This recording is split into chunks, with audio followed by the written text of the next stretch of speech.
BJP ಅಹೋರಾತ್ರಿ ಧರಣಿ ಮುಂದುವರೆದಿರ್ತಕ್ಕಂಥದ್ದು. ಇಡೀ ರಾತ್ರಿ ನಾಯಕರೆಲ್ಲರೂ ಕೂಡ ಇಲ್ಲೇ ಮಲಗಿ ಫ್ರೀಡಂ ಪಾರ್ಕ್ನಲ್ಲಿ ಮಲಗಿದ್ದು ಈಗ ಮತ್ತೆ ವಾಪಸ್ ಬೆಳಗ್ಗೆ ಬಂದಿದ್ದಾರೆ. ಅವ್ರನ್ನ ಮಾತಾಡ್ಸ್ತಾ ಹೋಗ್ತೀನಿ. ಮೇಲ್ಮನೆ ವಿಪಕ್ಷ ನಾಯಕರಾದಂಥ ಚಲವಾದಿ ನಾರಾಯಣಸ್ವಾಮಿ ಅವರು ನಮ್ಮ ಜೊತೆಲಿದ್ದಾರೆ.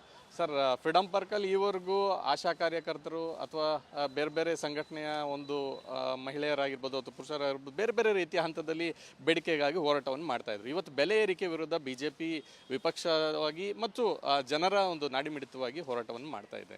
ಸೊ ತಮ್ಮ ಒಂದು ಹೋರಾಟ ರಾತ್ರಿಯೆಲ್ಲ ಇಲ್ಲೇ ಮಲಗಿದ್ರಿ. ಸೊ ಸರ್ಕಾರಕ್ಕೆ ತಮ್ಮ ಒಂದು ಹೋರಾಟದ ಬಿಸಿ ಮುಟ್ಟಿದ್ಯಾ ಅಂತ? ಇದು ಬಿಸಿ ಮುಟ್ಟಬೇಕು ಅಂತಲೇ ನಾವು ಮಾಡ್ತಿರ್ತಕ್ಕಂಥದ್ದು. ನೀವು ಹೇಳಿದ್ರಿ ಈಗ ಆಶಾ ಕಾರ್ಯಕರ್ತರು, ಅಂಗನವಾಡಿ ಕಾರ್ಯಕರ್ತರು ಅಂತ, ಅದನ್ನು ಮೊದಲುಗೊಂಡು ನಾವಿವತ್ತು ಸರ್ವರ ಸಮಸ್ಯೆಗಳ ಪರಿಹಾರಕ್ಕಾಗಿ ನಮ್ಮ ಹೋರಾಟ ನಡೆದಿರ್ತಕ್ಕಂಥದ್ದು. ಸೊ ನಾವು ಒಂದು ವಿರೋಧ ಪಕ್ಷವಾಗಿ ನಮ್ಮ ಇದು ಕರ್ತವ್ಯ ಕೂಡ. ಈ ಸರ್ಕಾರ ಸುಳ್ಳುಗಳನ್ನು ಹೇಳಿ ಜನರಿಗೆ ಮೋಸ ಮಾಡಿ ವಂಚನೆ ಮಾಡಿ ಇಲ್ಲದ ಆಸೆ ಆಕಾಂಕ್ಷೆಗಳನ್ನು ಹುಟ್ಟಿಸಿ ಒಂದು ಸರ್ಕಾರವನ್ನು ತಂದಿದ್ದು. ಇವತ್ತೇನು ಮಾಡ್ತಾ ಇದೆ? ಇವತ್ತು ಆ ಸರ್ಕಾರ ಏನು ಕೊಟ್ಟ ಮಾತುಗಳಿದೆ ಯಾವುದನ್ನು ಉಳಿಸ್ಕೊಂಡಿಲ್ಲ. ಏನೋ ಪ್ರಥಮದಲ್ಲಿ ಗ್ಯಾರಂಟಿಗಳು ಕೊಟ್ಟಾಗೋಯ್ತು. ಆದ್ದರಿಂದ ಈ 5 ಗ್ಯಾರಂಟಿಗಳನ್ನು ಕೊಟ್ಟರೆ ಸಾಕು, ಇನ್ನೂ ಉಳಿದಿರ್ತಕ್ಕಂಥ 106 ಗ್ಯಾರಂಟಿಗಳಿವೆ.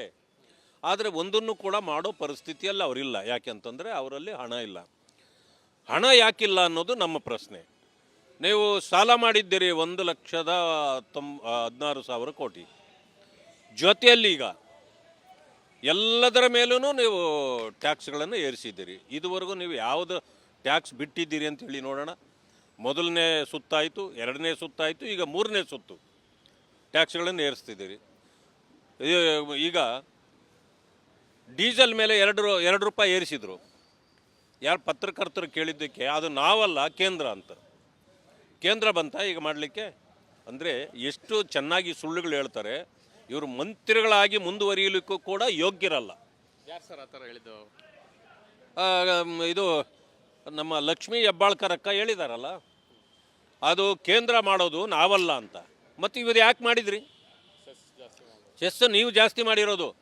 ಇವತ್ತು ಸುಮಾರು 30 ರೂಪಾಯಿ 40 ರೂಪಾಯಿ ಚೆಸ್ಸೇ ಇದೆ ಕರ್ನಾಟಕದ್ದು. ಅದನ್ನು ಕಡಿಮೆ ಮಾಡಿ ಅದ್ರ ಬದಲು ಹೆಚ್ಚು ಮಾಡ್ತಾ ಇದ್ದೀರಿ. ಮತ್ತು ಮಾನ್ಯ ಇನ್ನೊಬ್ಬ ಸಚಿವರು ಪ್ರಿಯಾಂಕಾ ಖರ್ಗೆ ಅವರು ಹೇಳ್ತಾರೆ, ಕೇಂದ್ರದ ಹಣಕಾಸಿನ ನಿರ್ವಹಣೆಯ ಆ ಪರಿಸ್ಥಿತಿಯಿಂದಾಗಿ ನಮಗೂ ಏರಿಕೆ ಮಾಡಬೇಕು ಅಂತ ಪರಿಸ್ಥಿತಿ ಬಂದಿದೆ. ಯಾವುದು ಬಂದಿದೆ ಹೇಳಿ ನೋಡೋಣ, ಯಾಕೆ ಬಂತು ನಿಮಗೆ? ಆದರೆ ಇವರು ಅದೇನೋ ಹೇಳ್ತಾರೆ ಗಾದೆ, ಕುಣಿಯಲಾರದೊಳಗೆ ನೆಲ ಡೊಂಕು ಅಂದಂಗೆ ಇವ್ರಿಗೆ ಕುಣಿಯಲಿಕ್ಕೆ ಆಗ್ತಾ ಇಲ್ಲ. ಅದಕ್ಕೆ ನೆಲವನ್ನು ತೋರಿಸ್ತಾ ಇದ್ದಾರೆ. ಇದು ಭಾಳ ತಪ್ಪು ಮಾಡ್ತಾ ಇದ್ದೀರಿ. ನೀವು ಯಾವ ರೀತಿ ಸುಳ್ಳುಗಳು ಹೇಳಿದ್ದೀರಿ, ಮೋಸ ಮಾಡಿದ್ದೀರಿ, ಜನರಿಗೆಲ್ಲ ಗೊತ್ತಿದೆ. ನಿಮ್ಮ ವಿರುದ್ಧವಾಗಿ ಜನಾಕ್ರೋಶ ಇಡೀ ರಾಜ್ಯದಲ್ಲಿ ಪ್ರಾರಂಭ ಆಗಿದೆ. ಆ ನಾಡಿ ಮಿಡಿತವನ್ನು ಅರಿತಿರ್ತಕ್ಕಂಥ ಭಾರತೀಯ ಜನತಾ ಪಕ್ಷದ ಮುಖಂಡತ್ವ ಇಡೀ ರಾಜ್ಯದಲ್ಲಿ ಆ ಜನಾಂಗಗಳ ಸಮಸ್ಯೆಗಳಿಗಾಗಿ ಪರಿಹಾರಕ್ಕೆ ಇವತ್ತು ನಮ್ಮ ಹೋರಾಟವನ್ನು ಪ್ರಾರಂಭ ಮಾಡಿದ್ದೇವೆ. ಯಾವಾಗಲೂ ಸರ್ಕಾರ ಇನ್ನೇನು ಒಂದು ವರ್ಷ ಇದೆ ಚುನಾವಣೆಗೆ ಹೋಗಲಿಕ್ಕೆ ಅಂತಂದಾಗ ಅವರಿಗೆ ಒಂದು ಕ್ಲೂ ಸಿಗುತ್ತೆ. ಏನು ಅಂದರೆ, ಈ ಸಾರಿ ಮತ್ತೇನೂ ನಾವು ಅಧಿಕಾರಕ್ಕೆ ಬರ್ಬೋದು, ಆ ಭರವಸೆ ಬರುತ್ತೆ. ಅಥವಾ ಒಂದು ಸಮಯ ಇಲ್ಲ ನಾವು ಸರಿಯಾಗಿ ನಡ್ಕೊಂಡಿಲ್ಲ, ಈ ಸಾರಿ ನಮ್ಮ ಸರ್ಕಾರ ಬರೋದಿಲ್ಲ ಅನ್ನೋ ತೀರ್ಮಾನವೂ ಬರುತ್ತೆ. ಈಗ ಇನ್ನೂ 3 ವರ್ಷ ಇದೆ ಚುನಾವಣೆಗೆ. ಆಗಲೇ ಇವ್ರಿಗೊಂದು ಕ್ಲೂ ಸಿಕ್ಕಿದೆ. ಏನಂದರೆ, ಮುಂದಿನ ಸರ್ಕಾರ ನಮ್ಮದಲ್ಲ, ಅದರಿಂದಾಗಿ ಯಾರ ಮಾತು ಕೇಳೋದು ಬೇಕಾಗಿಲ್ಲ, ಇಷ್ಟ ಬಂದಂಗೆ ಲೂಟಿ ಮಾಡು, ಈ ತೀರ್ಮಾನಕ್ಕೆ ಈ ಸರ್ಕಾರ ಬಂದಿದೆ. ಸರ್, ಈಗ ಯಾವುದೇ ಪ್ರತಿಭಟನೆ ಆದರೂ ಅಹವಾಲು ಕೇಳೋದಕ್ಕೆ ಅಂತ ಬರ್ತಾರೆ ಸಚಿವರಾಗಿರ್ಬೋದು, ಅಧಿಕಾರಿಗಳಾದ್ರು. ತಮ್ಮ ಒಂದು ಹೋರಾಟಕ್ಕೆ ಯಾರಾದರೂ ಸ್ಪಂದಿಸಿದ್ರ? ಯಾರು ಕರೆ ಮಾಡಿಲ್ಲ? ಯಾರೂ ಕರೆನೂ ಮಾಡಿಲ್ಲ, ಯಾರೂ ನಮ್ಮ ಹತ್ರ ಬಂದಿಲ್ಲ. ಯಾಕೆಂತಂದರೆ ಬರೋ ಇಚ್ಛೆನೂ ಅವ್ರಿಗಿಲ್ಲ. ನೀವು ಬಟ್ಟೆ ಬಿಚ್ಚಾಕೊಂಡ್ರು ನಾವು ಬರಲ್ಲ ಅಂತ ಹೇಳಿದಾರಲ್ಲ ಅವರು. ನೀವು ಅಂದರೆ ಹೋರಾಟ ಅನ್ನೋದು ಯಾರು ತೋರಿಸ್ಕೊಟ್ಟಿದ್ದು? ಈ ದೇಶಕ್ಕೆ ಶಾಂತಿಯುತವಾಗಿ ಹೋರಾಟ ಮಾಡಿ ಗೆಲ್ಲಬೇಕು ಅನ್ನೋದನ್ನು ಮಹಾತ್ಮ ಗಾಂಧಿಯವರು ತೋರಿಸ್ಕೊಟ್ಟಿರೋದು. ಇವರ ತತ್ವ ಸಿದ್ಧಾಂತಗಳು ಕೂಡ ಮಹಾತ್ಮ ಗಾಂಧಿಯವರನ್ನು ಆಧರಿಸಿದ ತತ್ವ ಸಿದ್ಧಾಂತಗಳು. ಇವರು ತತ್ವ ಸಿದ್ಧಾಂತಗಳಿಗೆ ಎಷ್ಟು ಬೆಲೆ ಕೊಡ್ತಾರಂತ ಇವಾಗ ಗೊತ್ತಾಯ್ತಾ? ಗಾಂಧಿಯನ್ನು ನಿಜವಾಗಲೂ ಇವತ್ತೇನಾದರೂ ಜೀವಂತ ಇದ್ದಿದ್ರೆ ಅವ್ರು ಏನು ಹೇಳ್ತಿದ್ರು ಗೊತ್ತಿಲ್ಲ. ಅವರನ್ನು ನಿಜವಾಗ್ಲೂ ಅವರ ತತ್ವ ಸಿದ್ಧಾಂತಗಳ ಜೊತೆಯಲ್ಲಿ ಅವ್ರನ್ನ ಕೊಂದವರು ಇವತ್ತು ಕಾಂಗ್ರೆಸ್ನವರೇ. ಸರಿ, ಈ ಒಂದು ಹೋರಾಟ ಬೆಲೆ ಇಳಿಸಬೇಕು ಅನ್ನೋಂಥದ್ದೇ ಈ ಪ್ರಮುಖವಾದಂಥ ಅಜೆಂಡಾ ಇರತಕ್ಕಂಥದ್ದು. ಈ ನಿಮ್ಮ ವಿಪಕ್ಷದ ಹೋರಾಟಕ್ಕೆ ಸರ್ಕಾರ ಮಣಿಯುತ್ತಾ? ಕನಿಷ್ಠ ₹1-2 ಆದರೂ ಇಳಿಸುತ್ತಾ ಎಲ್ಲ ಬೆಲೆಯನ್ನು? ನೋಡಿ, ಅವ್ರು ಎಷ್ಟು ಇಳಿಸ್ತಾರೋ ಬಿಡಿಸ್ತಾರೋ ನಂಗೆ ಗೊತ್ತಿಲ್ಲ. ಇವತ್ತು ದವಸ ಧಾನ್ಯಗಳಿಂದ, ತರಕಾರಿ ವಸ್ತುಗಳಿಂದ, ಹಾಲು, ಎಣ್ಣೆ,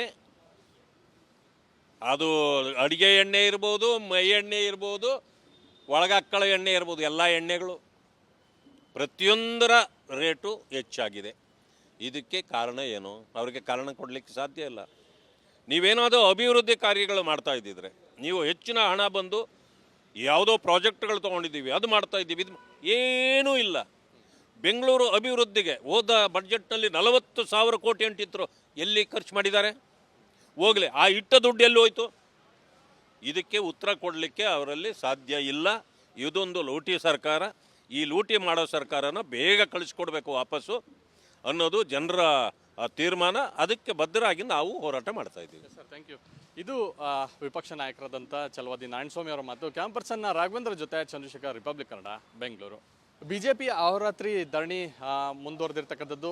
ಇಡೀ ರಾತ್ರಿ ನಾಯಕರೆಲ್ಲರೂ ಕೂಡ ಇಲ್ಲೇ ಮಲಗಿ ಫ್ರೀಡಂ ಪಾರ್ಕ್ನಲ್ಲಿ ಮಲಗಿದ್ದು ಈಗ ಮತ್ತೆ ವಾಪಸ್ ಬೆಳಗ್ಗೆ ಬಂದಿದ್ದಾರೆ. ಅವ್ರನ್ನ ಮಾತಾಡ್ಸ್ತಾ ಹೋಗ್ತೀನಿ. ಮೇಲ್ಮನೆ ವಿಪಕ್ಷ ನಾಯಕರಾದಂಥ ಛಲವಾದಿ ನಾರಾಯಣಸ್ವಾಮಿ ಅವರು ನಮ್ಮ ಜೊತೆಲಿದ್ದಾರೆ. ಸರ್, ಫ್ರೀಡಂ ಪಾರ್ಕಲ್ಲಿ ಈವರೆಗೂ ಆಶಾ ಕಾರ್ಯಕರ್ತರು ಅಥವಾ ಬೇರೆ ಬೇರೆ ಸಂಘಟನೆಯ ಒಂದು ಮಹಿಳೆಯರಾಗಿರ್ಬೋದು ಅಥವಾ ಪುರುಷರಾಗಿರ್ಬೋದು ಬೇರೆ ಬೇರೆ ರೀತಿಯ ಹಂತದಲ್ಲಿ ಬೇಡಿಕೆಗಾಗಿ ಹೋರಾಟವನ್ನು ಮಾಡ್ತಾ ಇದ್ರು. ಇವತ್ತು ಬೆಲೆ ಏರಿಕೆ ವಿರುದ್ಧ ಬಿಜೆಪಿ ವಿಪಕ್ಷವಾಗಿ ಮತ್ತು ಜನರ ಒಂದು ನಾಡಿಮಿಡಿತವಾಗಿ ಹೋರಾಟವನ್ನು ಮಾಡ್ತಾ ಇದೆ. ಸೊ ತಮ್ಮ ಒಂದು ಹೋರಾಟ ರಾತ್ರಿಯೆಲ್ಲ ಇಲ್ಲೇ ಮಲಗಿದ್ರಿ. ಸೊ ಸರ್ಕಾರಕ್ಕೆ ತಮ್ಮ ಒಂದು ಹೋರಾಟದ ಬಿಸಿ ಮುಟ್ಟಿದ್ಯಾ ಅಂತ? ಇದು ಬಿಸಿ ಮುಟ್ಟಬೇಕು ಅಂತಲೇ ನಾವು ಮಾಡ್ತಿರ್ತಕ್ಕಂಥದ್ದು. ನೀವು ಹೇಳಿದ್ರಿ ಈಗ ಆಶಾ ಕಾರ್ಯಕರ್ತರು, ಅಂಗನವಾಡಿ ಕಾರ್ಯಕರ್ತರು ಅಂತ, ಅದನ್ನೂ ಮೊದಲುಗೊಂಡು ನಾವಿವತ್ತು ಸರ್ವರ ಸಮಸ್ಯೆಗಳ ಪರಿಹಾರಕ್ಕಾಗಿ ನಮ್ಮ ಹೋರಾಟ ನಡೆದಿರ್ತಕ್ಕಂಥದ್ದು. ಸೊ ನಾವು ಒಂದು ವಿರೋಧ ಪಕ್ಷವಾಗಿ ನಮ್ಮ ಇದು ಕರ್ತವ್ಯ ಕೂಡ. ಈ ಸರ್ಕಾರ ಸುಳ್ಳುಗಳನ್ನು ಹೇಳಿ ಜನರಿಗೆ ಮೋಸ ಮಾಡಿ, ವಂಚನೆ ಮಾಡಿ, ಇಲ್ಲದ ಆಸೆ ಆಕಾಂಕ್ಷೆಗಳನ್ನು ಹುಟ್ಟಿಸಿ ಒಂದು ಸರ್ಕಾರವನ್ನು ತಂದಿದ್ದು. ಇವತ್ತೇನು ಮಾಡ್ತಾ ಇದೆ? ಇವತ್ತು ಆ ಸರ್ಕಾರ ಏನು ಕೊಟ್ಟ ಮಾತುಗಳಿದೆ ಯಾವುದನ್ನು ಉಳಿಸ್ಕೊಂಡಿಲ್ಲ. ಏನೋ ಪ್ರಥಮದಲ್ಲಿ ಗ್ಯಾರಂಟಿಗಳು ಕೊಟ್ಟಾಗೋಯ್ತು. ಆದ್ದರಿಂದ ಈ 5 ಗ್ಯಾರಂಟಿಗಳನ್ನು ಕೊಟ್ಟರೆ ಸಾಕು, ಇನ್ನೂ ಉಳಿದಿರ್ತಕ್ಕಂಥ 100 ಗ್ಯಾರಂಟಿಗಳಿವೆ. ಆದರೆ ಒಂದನ್ನು ಕೂಡ ಮಾಡೋ ಪರಿಸ್ಥಿತಿಯಲ್ಲಿ ಅವರಿಲ್ಲ. ಯಾಕೆಂತಂದರೆ ಅವರಲ್ಲಿ ಹಣ ಇಲ್ಲ. ಹಣ ಯಾಕಿಲ್ಲ ಅನ್ನೋದು ನಮ್ಮ ಪ್ರಶ್ನೆ. ನೀವು ಸಾಲ ಮಾಡಿದ್ದೀರಿ 1,16,000 ಕೋಟಿ. ಜೊತೆಯಲ್ಲಿ ಈಗ ಎಲ್ಲದರ ಮೇಲೂ ನೀವು ಟ್ಯಾಕ್ಸ್ಗಳನ್ನು ಏರಿಸಿದ್ದೀರಿ. ಇದುವರೆಗೂ ನೀವು ಯಾವುದು ಟ್ಯಾಕ್ಸ್ ಬಿಟ್ಟಿದ್ದೀರಿ ಅಂತ ಹೇಳಿ ನೋಡೋಣ. ಮೊದಲನೇ ಸುತ್ತಾಯಿತು, 2ನೇ ಸುತ್ತಾಯಿತು, ಈಗ 3ನೇ ಸುತ್ತು ಟ್ಯಾಕ್ಸ್ಗಳನ್ನು ಏರಿಸ್ತಿದ್ದೀರಿ. ಈಗ ಡೀಸೆಲ್ ಮೇಲೆ 2 ರೂಪಾಯಿ ಏರಿಸಿದರು. ಯಾರು ಪತ್ರಕರ್ತರು ಕೇಳಿದ್ದಕ್ಕೆ ಅದು ನಾವಲ್ಲ ಕೇಂದ್ರ ಅಂತ. ಕೇಂದ್ರ ಬಂತ ಈಗ ಮಾಡಲಿಕ್ಕೆ? ಅಂದರೆ ಎಷ್ಟು ಚೆನ್ನಾಗಿ ಸುಳ್ಳುಗಳು ಹೇಳ್ತಾರೆ. ಇವರು ಮಂತ್ರಿಗಳಾಗಿ ಮುಂದುವರಿಯಲಿಕ್ಕೂ ಕೂಡ ಯೋಗ್ಯರಲ್ಲ. ಯಾರು ಸರ್ ಆ ಥರ ಹೇಳಿದ್ದು? ಇದು ನಮ್ಮ ಲಕ್ಷ್ಮೀ ಹೆಬ್ಬಾಳ್ಕರ್ ಅಕ್ಕ ಹೇಳಿದಾರಲ್ಲ, ಅದು ಕೇಂದ್ರ ಮಾಡೋದು ನಾವಲ್ಲ ಅಂತ. ಮತ್ತು ಇವರು ಯಾಕೆ ಮಾಡಿದ್ರಿ? ಸೆಸ್ ನೀವು ಜಾಸ್ತಿ ಮಾಡಿರೋದು.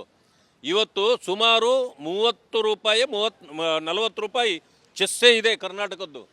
ಅದನ್ನು ಕಡಿಮೆ ಮಾಡಿ ಅದ್ರ ಬದಲು ಹೆಚ್ಚು ಮಾಡ್ತಾ ಇದ್ದೀರಿ.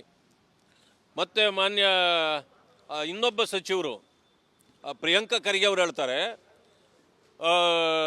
ಕೇಂದ್ರದ ಹಣಕಾಸಿನ ನಿರ್ವಹಣೆಯ ಆ ಪರಿಸ್ಥಿತಿ ಎಂದಾಗಿ ನಮಗೂ ಏರಿಕೆ ಮಾಡಬೇಕು ಅಂತ ಪರಿಸ್ಥಿತಿ ಬಂದಿದೆ. ಯಾವುದು ಬಂದಿದೆ ಹೇಳಿ ನೋಡೋಣ, ಯಾಕೆ ಬಂತು ನಿಮಗೆ?